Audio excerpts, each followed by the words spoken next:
Get into what VDI is in Azure, and then we're going to talk about picking the right tool for the right job, right? And it's not about like we're technologists, Manuel and I are. It's not about the ones and zeros. It's actually about what each product has in terms of feature sets and how do they match up with your specific requirements. And actually, that's cart before the horse. It's like first you got to figure out your requirements, then you got to figure out the right tool. We're going to get into what the tools do, but I think we simplified things with some of the great work that our team has done. And if you want to get into the options and geek them out, we'll do that. And then we have an appendix that contains a tremendous amount of technical data. Okay. But like I said, you're not alone. Go ahead, Manuel. Yeah, so we just want to make sure that you're aware, if you're not aware already, that there's a thriving education Azure community that's USEDU. Started back in 2017. It was anchored by a Friday call, which we've been putting on every week, except for a few holiday weekends. So we're up to episode 245. 246 will be this Friday. So it's quite a legacy. There are 2,600 EDU customers that are a member of the customer team that supports this, and teams, of course, team. And when COVID hit, we suddenly we weren't flying all over the country meeting with customers, and we anticipated there was going to be a lot of demand for figuring out how to get employees and students productive remote, and VPN wasn't going to solve all the problems. And so the first of the office hours started in March of 2020, and it was about VDI solutions in Azure, what we're talking about today. And we were doing 8 hours a week of AMA. Multiple customers come in, architect live, figure the stuff out, get deployed because everybody's hair was on fire. And that taught us that this was a great way to interact and create sub communities in different topics. So now there are like 5 or 6 of them. And so these are all the communities that we've got going. They've been spun up during COVID and are thriving, and they generally meet once a week. Steve's a little lazy, so he meets once every other week. Sorry, Steve. I'm kidding. But Steve's got a really good security community too. That's all Microsoft, not just Azure. And so these are all the communities we got going. And so they're all free. They're EDU only. We invited our Canadian friends in during the pandemic because the Canadian EDU team was like, hey, you got a good thing going. Can we bring our Canucks in? And so we've had Canadian customers present. And so you get, customers presenting and subject matter product folks, subject matter expertise on the Microsoft side as well. So that's the plug for the community. So you don't feel alone after this conversation. We hang out every Thursday and geek out on VDI. So feel free to join us. Back to you, Rich. Yep. Yeah. Highly recommend these. It says there on the slide. I can't talk enough sweetness about this. No fluff, no sales, no marketing. I don't want to slam anybody, but we don't allow any independent software vendors. Nobody comes in and does their pitch. It's just about technology. It really is. It's just about technology. I wouldn't say call the CTO and send them to it. Probably not. But this is more for, are you a wrench turner? Do you need to know how the guts of these various things work? And it's all across the community. These are live without a net. We don't come in with an agenda for most of it. I will say our Azure hour on Fridays, we always have a topic that's going to be presented upon, right? But like if you get started with VDI specifically, that VDI session is Q&A, talk about anything, talk about your challenges. I know we're hammering this a little bit, but most people get a little bit worried about coming to a Microsoft event and everybody gets sold to any of that stuff. That's not what these are, like at all. It's a new way to outreach, and just please take advantage of them. So VDI in Azure, what are we trying to do? Well, in Azure, it doesn't matter which VDI solution you pick. At the end of the day, you're running something up in Azure. It's usually an OS or just an app that you publish, which is an option. We're going to get into this. And somehow we are presenting that to the endpoint. Somehow we're sending that over a secure connection to the endpoint. And what the user's seeing is a running environment on their machine, whether that's a full desktop that we present to them or just a published application. They see them on their device, and the whole idea about this is just complementing what you're doing on your device. In our perfect world, you're running a secure, well-managed Windows device, but that's just not the reality for our perfect world, right?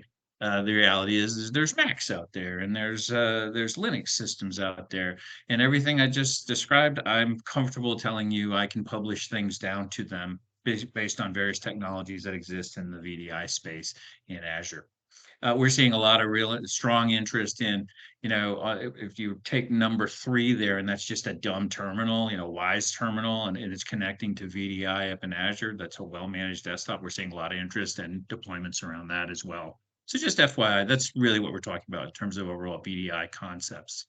Our VDI solutions really run the gamut in terms of capabilities.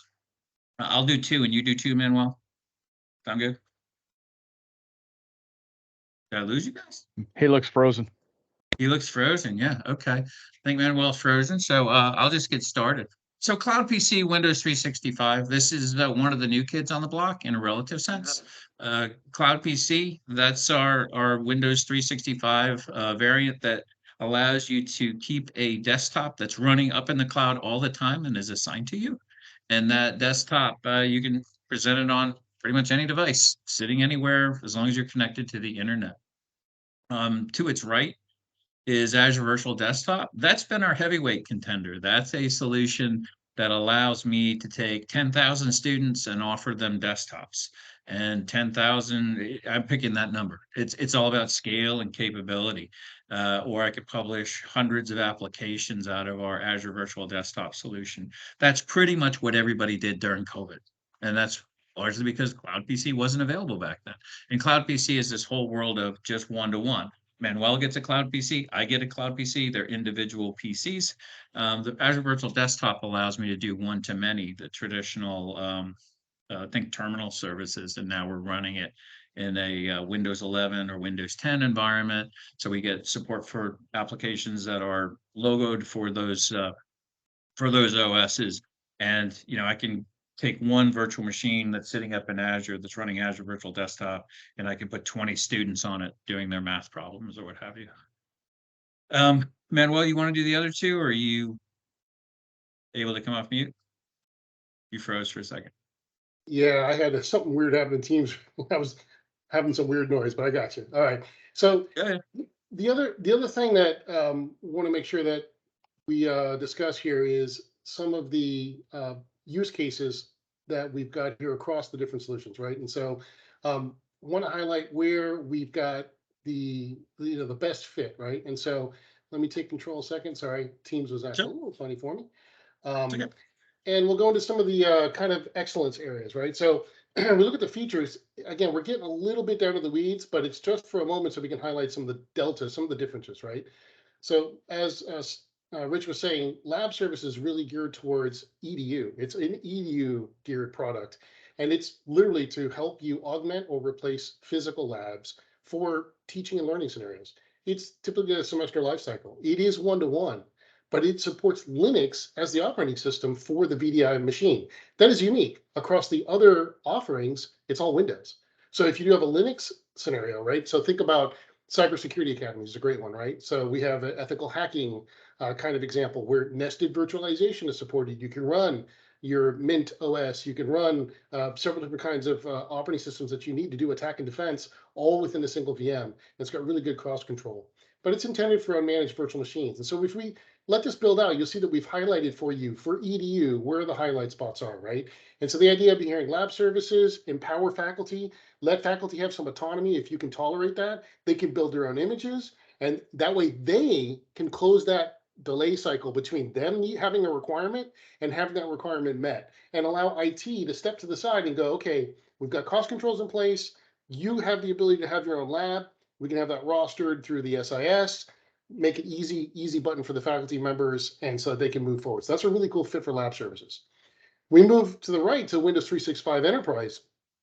It's a personalized desktop. It's one-to-one only. So, Rich and I can't share a machine, right? It's for Rich or me, but it is a cloud PC that's on all the time. So if Rich or I are, let's say we're VIPs, and in our own minds, we're VIPs, and we want to be able to use this 2:00 in the morning or 2:00 in the afternoon, Sunday, we can do that. It's our machine. It's like I have a machine that's on all the time.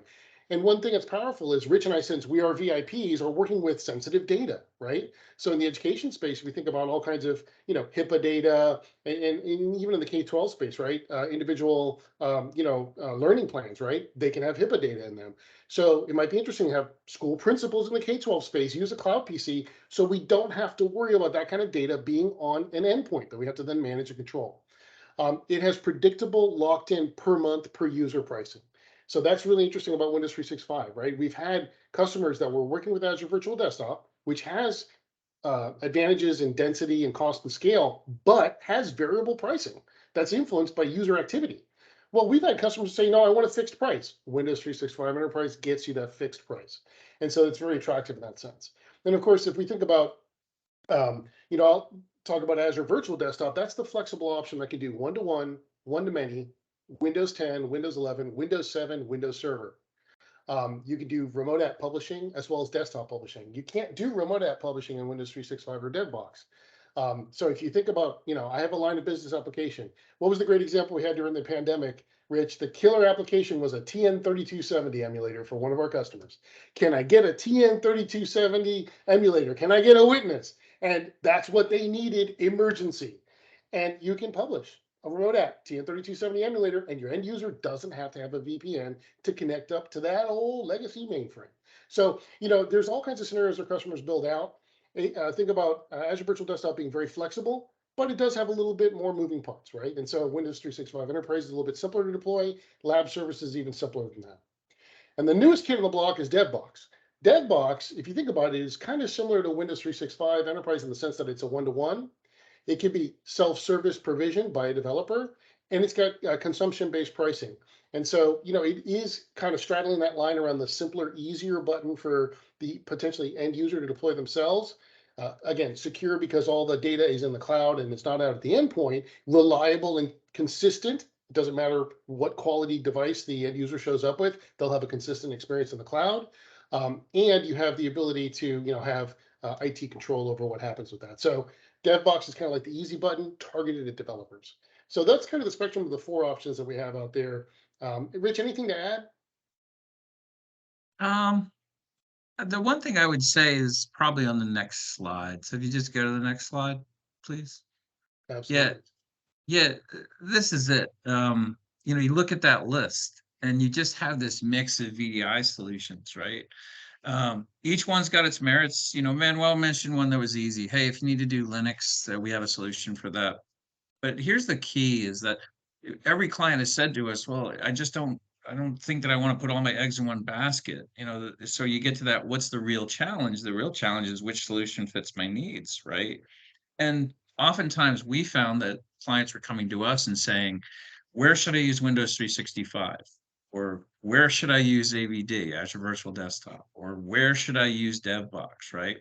And we thought that was the wrong way to look at it. Because yeah, we could do a technical deep dive on each and it could be completely irrelevant. Or what we could do is put together a good list of questions and answers in a chart or two to help people figure it out, right? And it's not to say that this is some big mystery. It's really not. But what we tried to do is distill out how would you approach this saying, well, there's a bunch of these different solutions. What's the right one for me? And the answer is there's not just one for you. The answer is you really define the use case and then figure out what applies, which technology is most applicable for it. Manuel, you want to do the next one then? Yeah, so I mean, it's the Goldilocks scenario, and this is I love this graphic. Rich invented this one.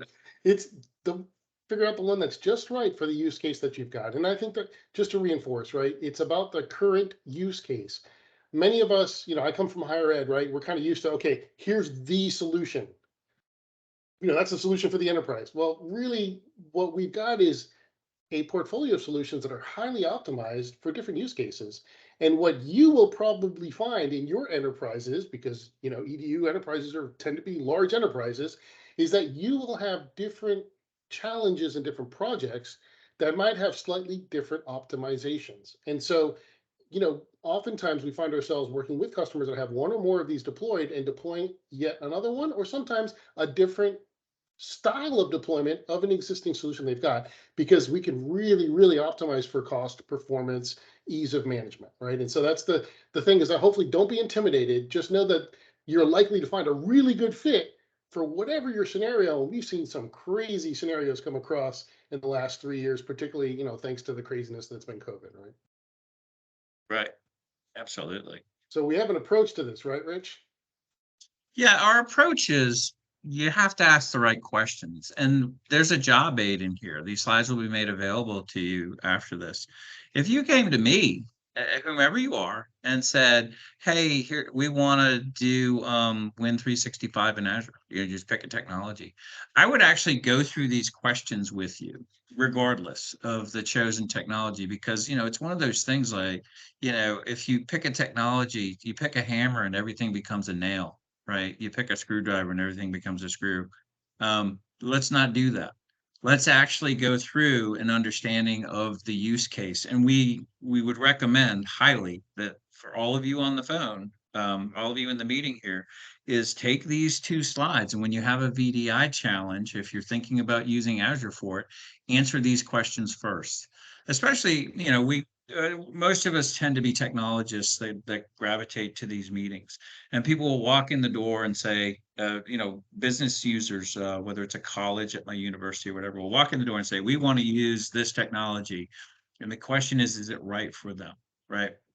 And I'm going to cherry pick a few of these that really stand out for me, right? But you look at usage patterns. The first question there is, are you seeking VDI for training, classwork, or labs that will have start or stop time? The reason that we're asking that is if you say to me, hey, I need a VDI solution that allows me as a professor to have these VMs ready for this class on these specific dates and only have them available on those dates. I'm just going to tell you right now that question is very loaded. That leads us to lab services. It's the right way to achieve that specific goal. Later on, like if you look down at regulatory, right? Does this solution need to meet specific regulatory requirements like HIPAA or high tech or what have you?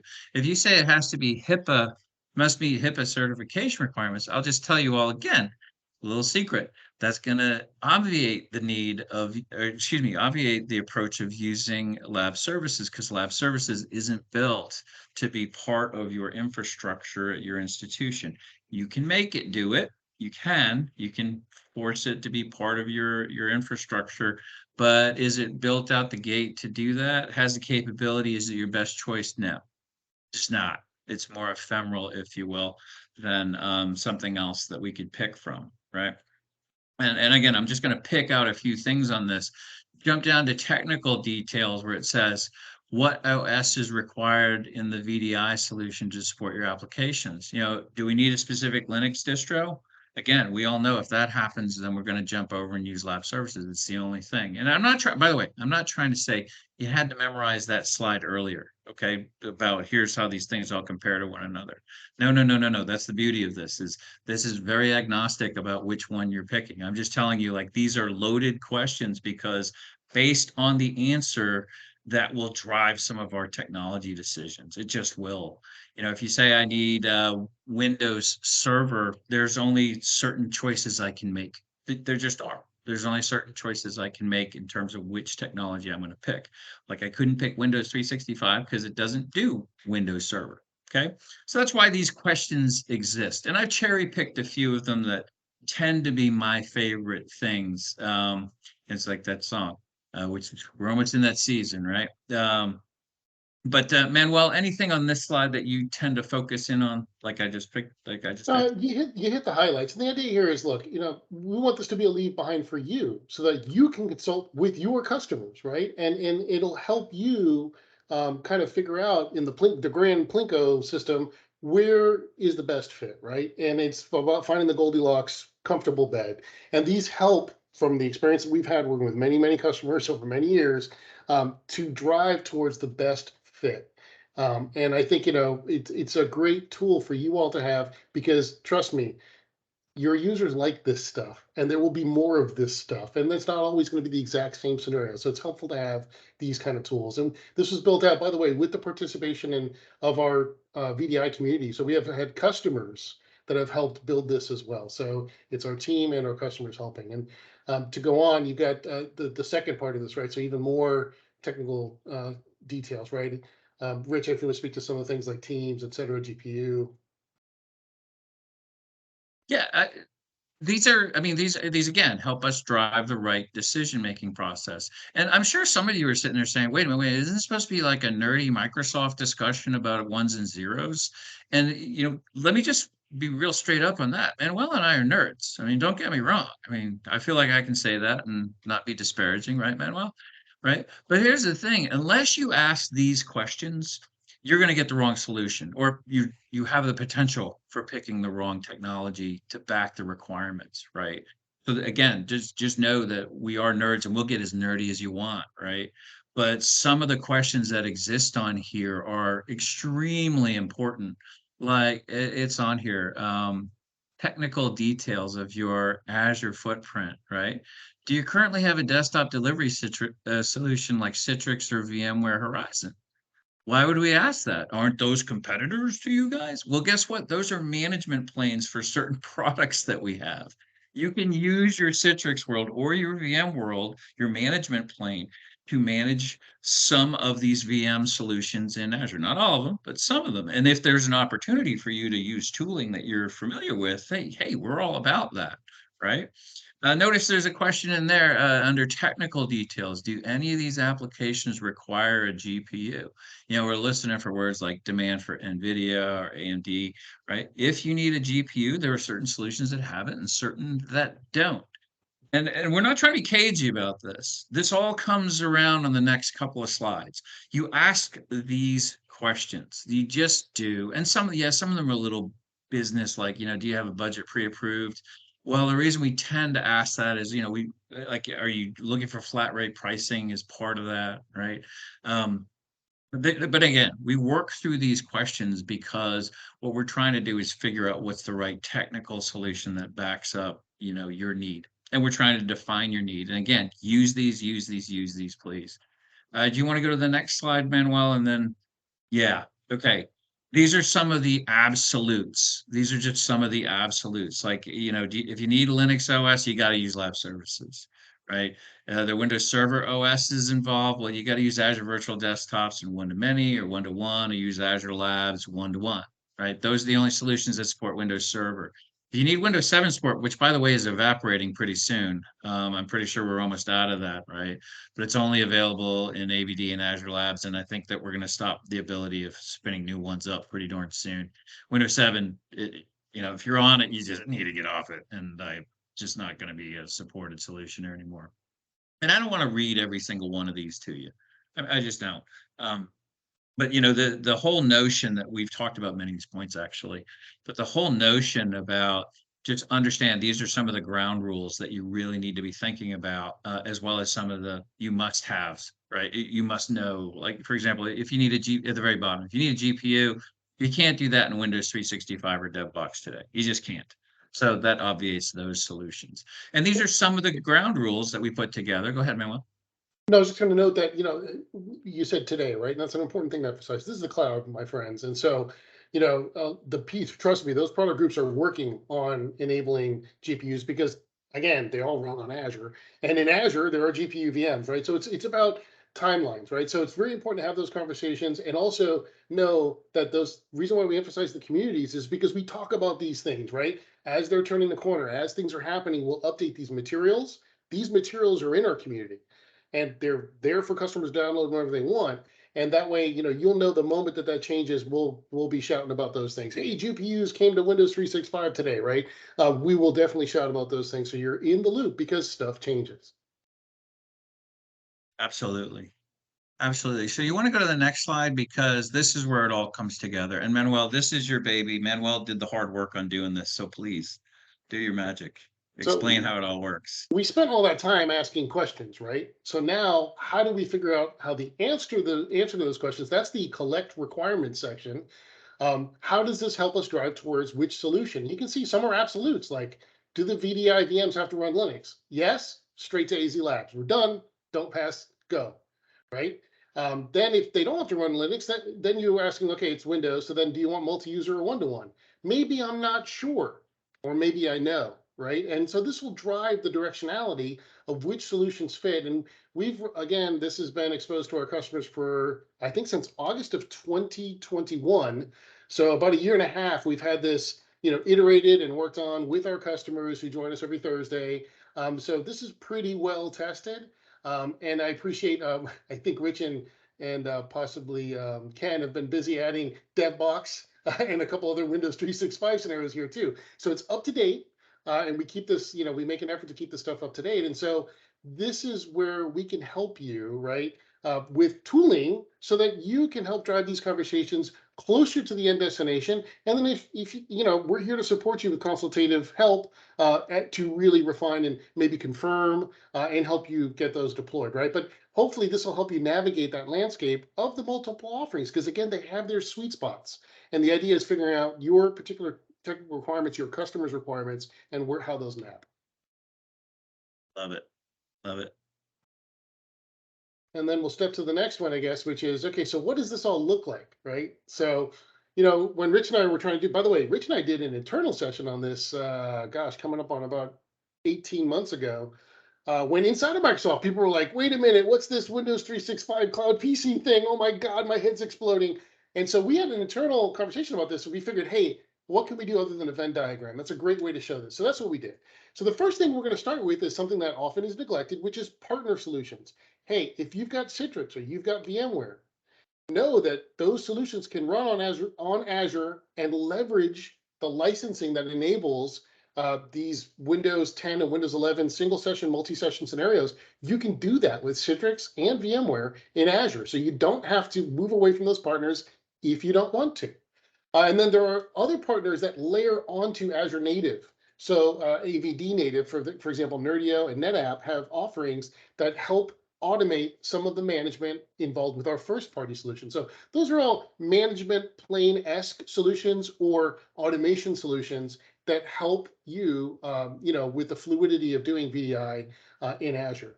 And so as we build this out, we'll think about Windows 365, right? Generally staff, right? It's generally it's not a student-facing solution because of both the cost and the fact that it's available 24/7. So staff, one-to-one, all-day use makes a lot of sense. Some of you may have scenarios where we have temps or vendors that are coming in and out of the environment, but kind of work full-time for a period of time. That makes a lot of sense. And also, if you're an Intune Mem shop that you adopt Intune and Mem, that was more cutting edge a year ago. Right now, a lot of people are into Intune and Mem. And Windows 365 aligns really well with an Intune Mem management proposition. And it has that fixed cost, right? Absolutely fixed cost. We know the bill will be this many dollars per month per user, full stop. And that's definitely an area where Windows 365 is unique. If we put in Azure Virtual Desktop's area of the diagram, right, it does multi-session, right? Nobody else does that. It does remote app publishing. Nobody else does that. It'll do Windows Server, Windows 7. Nobody else does that. And you can actually run, this is kind of the later breaking stuff, you can run Azure Virtual Desktop Session Host on premises in Azure Stack HCI with Gear on-prem, right? That's something the other offerings don't offer, right? And then we'll talk about where is Lab Services unique. One-to-one Linux VDI, that's your game. That's where it's at. One-to-one virtual labs for academic scenarios, and one-to-one class training, sometimes even for staff, hackathons, those kind of things. Perfect. Defined start time, defined end time. When we're done, ball it up, toss it in the garbage, right? That's perfect for what Lab Services is geared towards.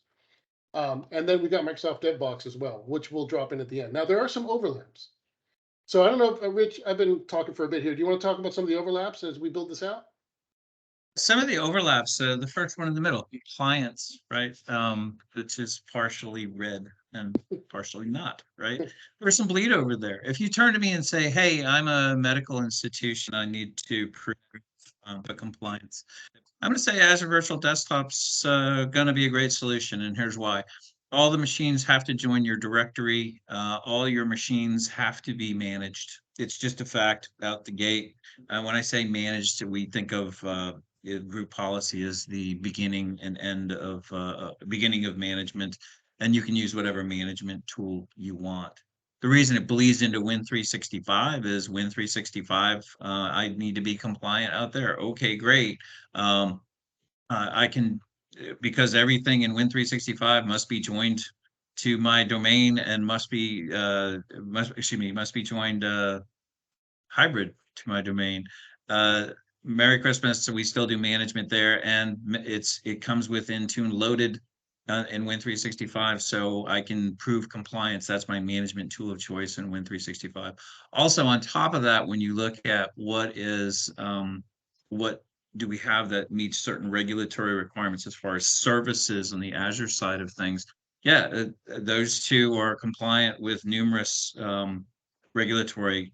They've met the bar in certain regulatory requirements. So it's a great solution there. And then, the reason there's overlap around one-to-one Azure AD join only and one-to-one part-time use, those are features you can take advantage of in either solution. And it's brand new to Azure Virtual Desktop, this Azure AD join only. And uh, Windows 365, it's been an option from the get-go, right? On Win 365? Excellent. Yeah, yeah. Yep. So one-to-one part-time use, it's a great solution. Really, AVD is probably a little bit better because it's consumption based. But bottom line is if I've got a Win 365, because one of the things that Windows 365 does is it's always on, it's always available, right?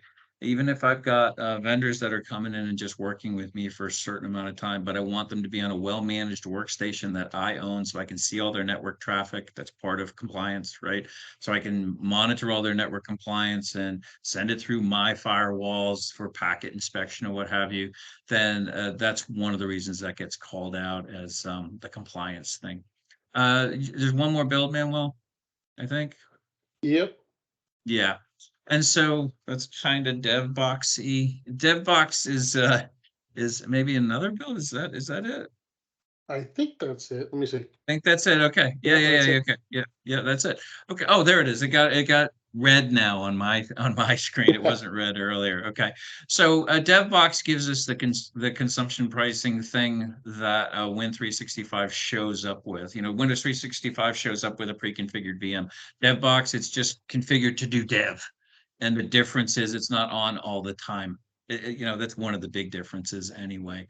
So I can just, if I'm a developer and I'm only going to use it 20 hours a week, well, then why pay for it to be running all the time is pretty much the thought process there. So when you think about, everything that we've thrown at you here, it's all predicated on the capabilities of the underlying technology, which we're going to get into next. Haven't seen any questions in chat, by the way. So if you do have a question, feel free to write it. There's a few that showed up in the middle. I almost missed those, right? The one-to-one low hours per month, and then the GPU. Notice Lab Services, and then Azure Virtual Desktop. Only place I can get a GPU today. Can't get it in Windows 365 again today. To Manuel's earlier point, right?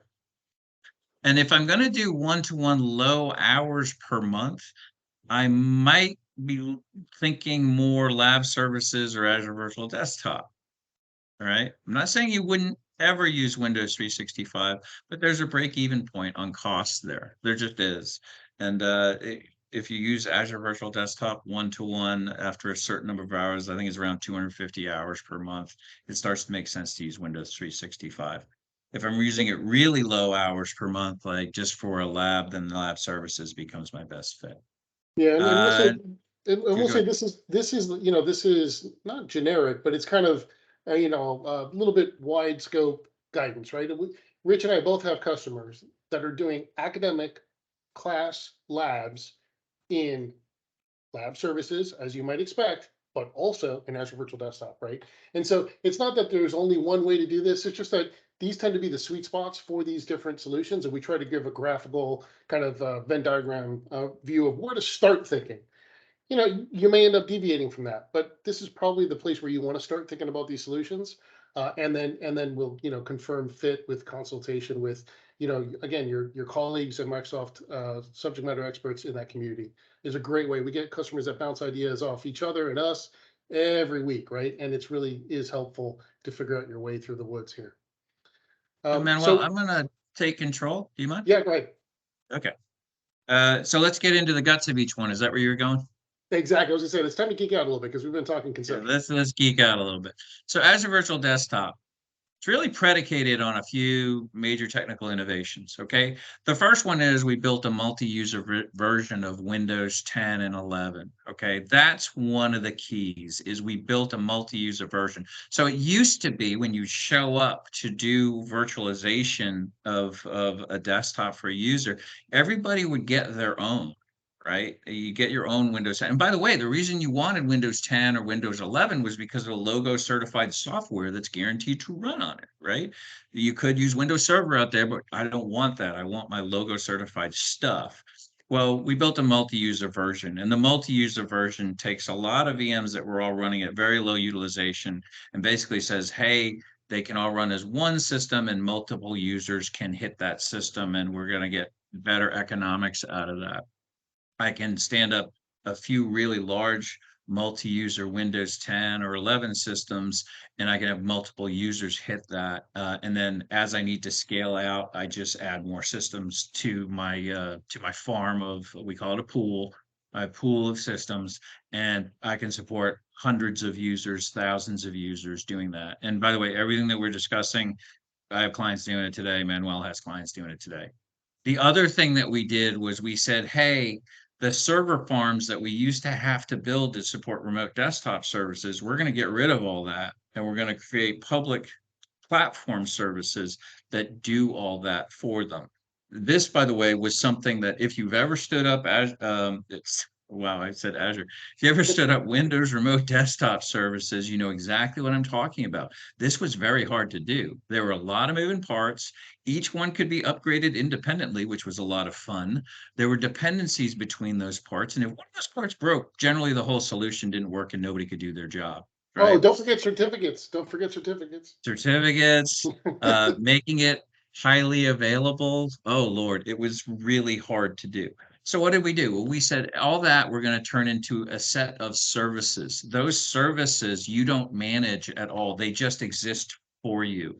Like it says here, there's an Azure SQL DB that sits up there behind all this. You don't touch that. You don't even know it exists, right? But when I say this is amazing from a few technological perspectives, and this really caught on during COVID, it's for several reasons. One of which I don't have to tell it how big I need it to get. When I talk about web access or gateways or the diagnostics that sit behind this, or a broker that says, hey Manuel disconnected from this session, I'll keep it alive. When he comes back in, he gets back to his original session. All that stuff, I don't have to think about it. You just don't have to design it or anything. It just exists for you. It's part of your licensing for this. And licensing is built around the academic SKUs A3, A5, essentially, if you Wait, have wait, wait, those. wait, wait. Hold Yeah, on. Wait a yeah. minute. You're telling me this thing scales up and I don't have to worry about it how to manage, but I assume I have to pay some kind of a variable fee for all this cool stuff that's running in that gray box?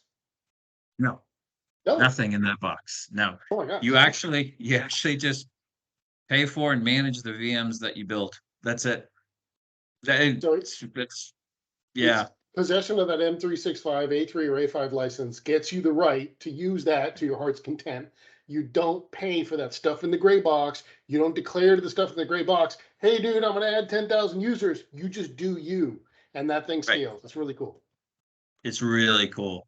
The other thing that we did was we developed new clients. So there's clients that are germane to each platform, Android through Mac, through iOS, Windows, as well as the big one is the HTML5 client. The HTML5 client says I can use any HTML5 quality browser, like Safari, and get into this environment. So what we did was we lowered the bar as far as access, and we democratized all that and just said, you know what, I don't care what you're using.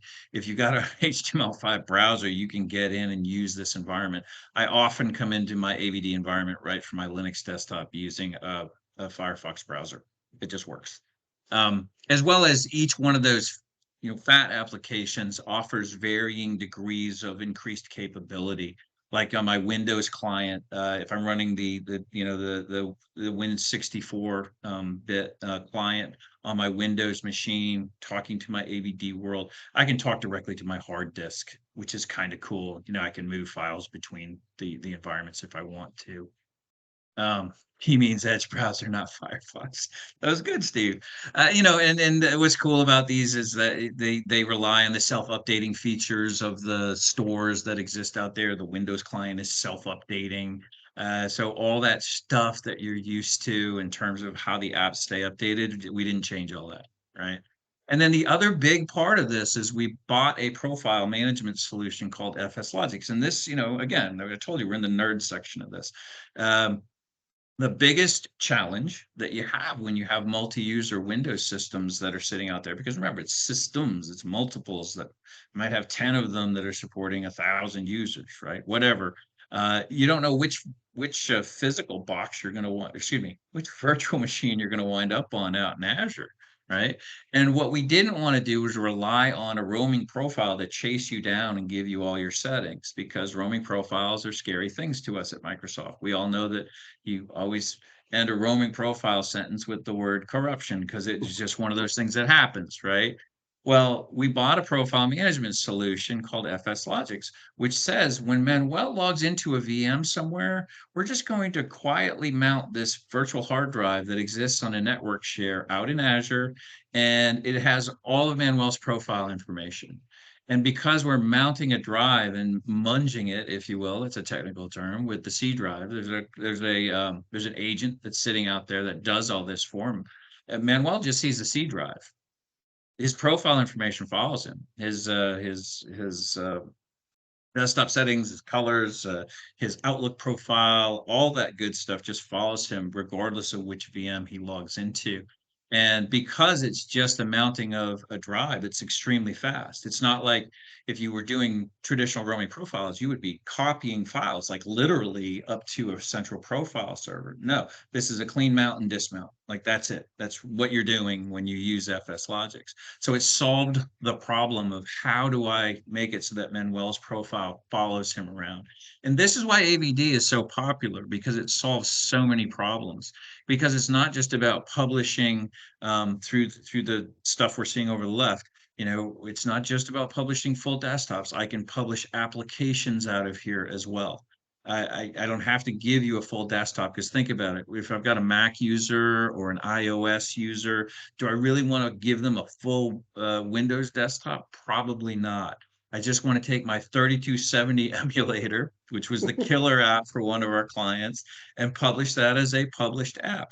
And as an end user, I'm going to come into a session on the left there. I'm going to have a nice web page, and I'm going to be able to click on that app, and boom, it's just going to appear on my machine. It's going to be essentially beaconed down from the cloud to my device, whatever it is. Really powerful, probably the most powerful thing that we've got in our arsenal. Manuel, anything to add on Yeah, I virtual mean, desktop? we got some new features, right? So there's a little, new things, right? So the other thing to think about for cost savings is particularly in the multi-session environment. You may have scenarios in which, like Monday through Friday during business hours for a staff-facing scenario, you might have more heavy usage than on the weekends and the evenings. And scaling plans allow your session hosts, right, that capacity, that iron, virtual iron, to spin down so that the Azure Virtual Desktop solution will detect what's the load level of these different session hosts. And as people log off or don't log off, leave the lights on, but just aren't there, it'll expunge those sessions and then stop and deallocate to stop the spend of those session hosts, right? So it's very cool to help control costs. There's also, as you can imagine, we didn't geek out on the protocols, but it's a very secure reverse proxy HTTPS only connection. There are no inbound firewall exceptions to those VMs in Azure. None. They actually go to the connection broker and say, "Hey, do you have anybody for me?" The user is not does not have to talk directly to the session host. So we see this a lot in secure research enclaves. Well, there's a feature called screen capture protection, which is very important to prevent exfiltration of data. So that if I was sharing my screen on this Teams call and I had a screen capture protected remote desktop session, you'd see a black box. You wouldn't see the content. That's very important for those secure scenarios. And then for the hyper controlled areas that believe in castle and moat and are not all about that zero trust that Steve talks about. Private link is in preview for Azure Virtual Desktop so that both the session hosts and your end clients are forced to communicate with private network endpoints on your private network. Again, this is the castle and moat philosophy, which we're hoping is only utilized in the most securest of secure research scenarios, because the benefit of Azure Virtual Desktop is this ability to access from anywhere securely by using identity and zero trust as the border. But anyway, so very cool stuff coming. And the only other thing, sorry, I just want to wax on this is, look, I was a customer in EDU, literally banging my head on the table about licensing VDI with Microsoft. And one of the challenges I had was, oh, back in the day, oh, it's a Mac OS client. Oh, it's a iOS client. Oh, well, then you need a VDA license, and that's going to cost you a lot of money. Well, in this scenario, one of the other killer features is M365 A3 or A5 assigned to your end user. You're done. Doesn't matter if they're using a Chromebook to access this. Cover your ears, Steve. Doesn't matter if they're using a Windows device. The licensing is solved. It's a client operating system, single or multi-session that you're providing in the cloud in Azure, and you're covered. So that's the other really high enabling feature is just, hey, the license is set and I'm done. FS Logics is included, the rights to run FS Logics, the rights to access that VDI Windows client machine that's multi-session enabled. If you need, is covered. And it doesn't matter what client the user is approaching with, you're covered. And that didn't used to be the case, and that was very frustrating for me. Yeah, nowhere did we say punch a hole through your firewall. Nowhere did we say you got to set up an authentication solution that you're not used to. Nowhere did we say all that, right? So it's one of the reasons it fits into our you can hit compliance targets with it. Okay. Windows 365 Enterprise is the next solution we want to talk about. This is one-to-one only, so this isn't one-to-many at all, right? Biggest thing about this, I'm not going to read through every one of the bullets here, but biggest thing about it is flat rate pricing. It's always on, it's always available to me as a consumer of this solution. I the best thing about this is it's actually pretty easy to deploy. You don't really need a ton of VDI experience. You don't need to manage a bunch in Azure. In fact, this is all managed out of the M365 portal. That's how it's deployed. The cool thing about this, though, if you look at the slide down below there on the lower left, you're going to see where it says VNet injection of the NIC. Okay. We're going to come back to that in a second. In the middle, you get your Windows Cloud PC, right? It's taking advantage of all the stuff from the previous slide, the gateway, the diagnostics, the web access, the broker. Those are all being reused. They just are. They're all being reused for this solution. And the bottom line is this, is you got a virtual machine that's running there. There's a virtual machine that's a Windows 365 Cloud PC, and that Windows 365 Cloud PC, going back to that VNet injection thing, its NIC is actually injected into your networks in Azure. It just is. The Cloud PC is running in a Microsoft managed subscription. We manage that for you. It's always running, right? But from a networking perspective, we inject its NIC into your Azure virtual networks so that you can mediate that traffic. You can control it. You can monitor it. You can send it through your proxy servers, what have you. So again, from a compliance perspective, this is a pretty cool solution in that I know that I can manage that endpoint. It all depends on how you define compliance. Some institutions might say, whoa, we need to run the virtual machine in our subscription. So that would make this maybe not useful for you, right? But bottom line is that virtual machine that's running, it can see my domain controllers, so I can hit group policy on it. I'm gonna belabor that point. I'm just looking at the time. From the user's perspective, I've got an agent, or excuse me, I've got a client that can come in and tap that virtual machine so that I can access it wherever I am in the world. It's all over HTTPS. It's very powerful. And this is the thing for EDU clients. This machine is on all the time, right? So we haven't seen a tremendous amount of use cases revolving around students here. We just haven't. It's mostly been around faculty and staff, where we want to give them a well-managed Windows device, but we don't want to actually physically drop one in their hands. They've got their own device, so we just want them to be able to use our enterprise application suite, what have you. So bottom line, the use cases here have largely, again, gravitated towards faculty and staff use cases. And Manuel, that's probably all I wanted to say on this. Yeah. So I know you've got some thoughts on it. Yeah, just real quick thought is, look, before this solution existed, right? Rich and I were working with customers where the intent was that the desktop admin team manage one-to-one machines for staff. And so then that desktop admin team had to learn a lot of Azure to do Azure Virtual Desktop, right? This solution is very interesting, particularly if it's the desktop team, right, that's going to manage this environment, because you don't need to learn a lot of Azure, right? This is the Intune Mem console, right? And so what I think is cool about this offering is fixed price is a killer feature, and then the approachability from the perspective of, hey, I would like the desktop team to own these virtual desktops. I think it makes a lot of sense to have the Windows 365 option. Particularly, I think that's one of the sweet spots for it. Very nice. Yeah, very nice. And just to wrap up a few, we're getting towards the end. Still watching chat if you have questions. Lab Services really is an incredible technology. It just is. This is one that gets underplayed. I'll be blunt. It just gets underplayed in EDU, but EDU is what it was built for. This is the thing that contains a scheduling tool that is second to none in terms of I want these virtual machines that I'm going to have available for this lab. I want them available on these dates at these times. That's a really powerful tool. The VMs and the network, they're all just looking at some of the features I don't want to forget. Those are managed by Microsoft for you. But if you turn to me as a client and said, hey, I've got an event on Saturday where I'm having 20 people come in and we're just going to go through how to do coding in Python.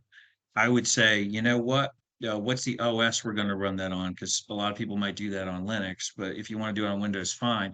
And they say, yeah, we're going to do it on Windows. But when it's all over, I don't need the virtual machines anymore, and I don't need them to talk to anything on premises. See where I'm going with this? Like, it's a throwaway thing where it's just going to be used for a brief period of time.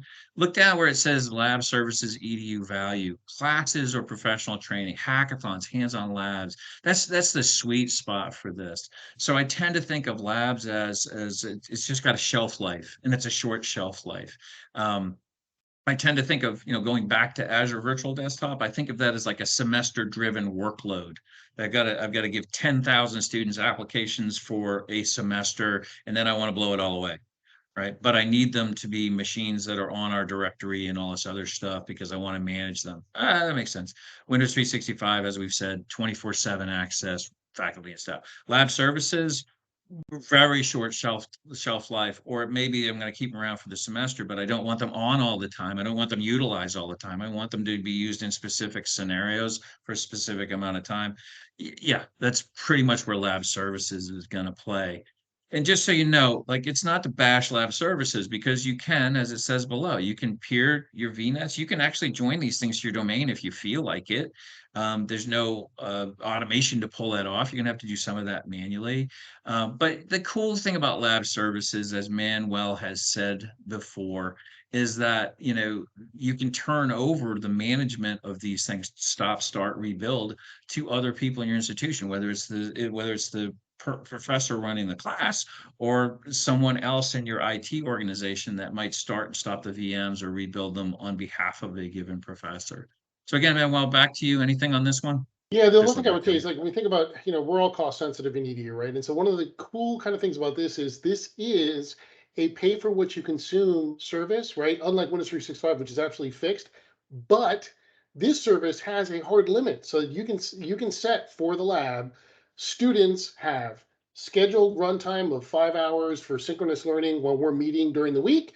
And then I'm going to give Rich another 20 hours that he can run asynchronously, whatever. But when Rich runs out of his extra 20 hours outside of the scheduled time, Rich can't start it up anymore. What that means, and it tells the faculty member or whoever you delegate access to the lab, it tells you this is the maximum cost damage we can do based on the settings you have set in this lab.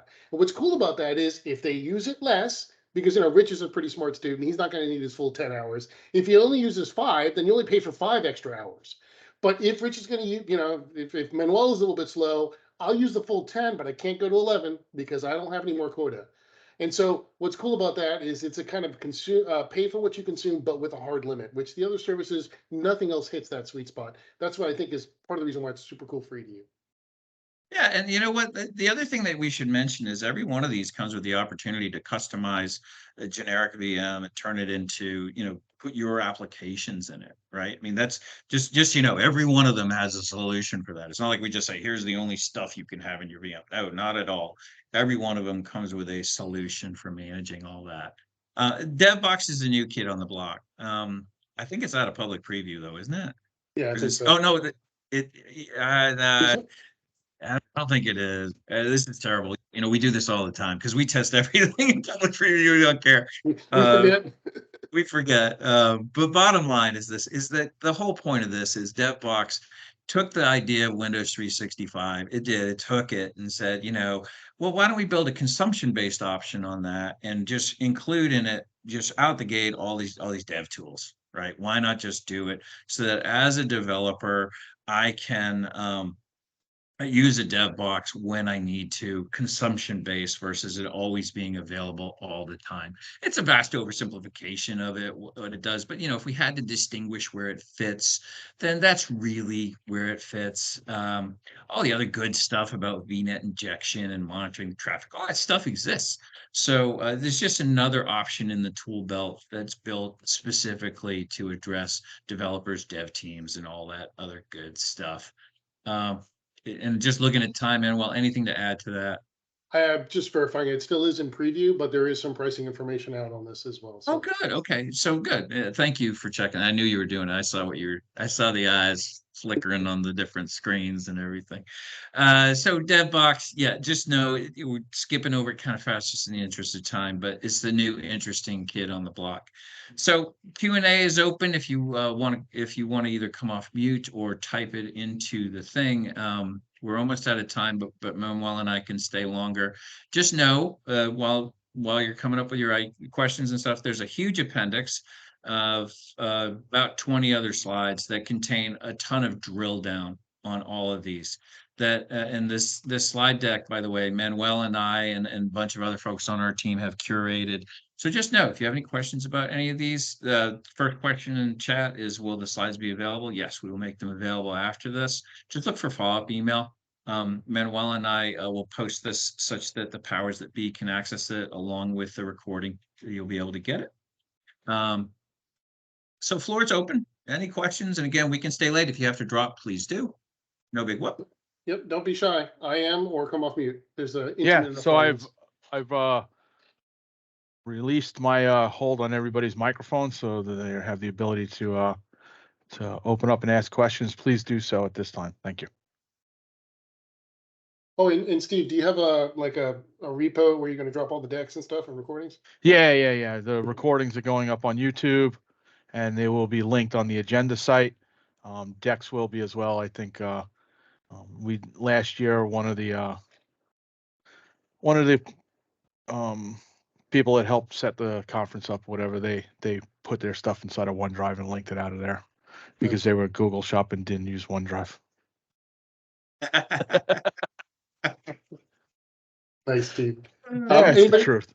Anybody got questions? Go ahead.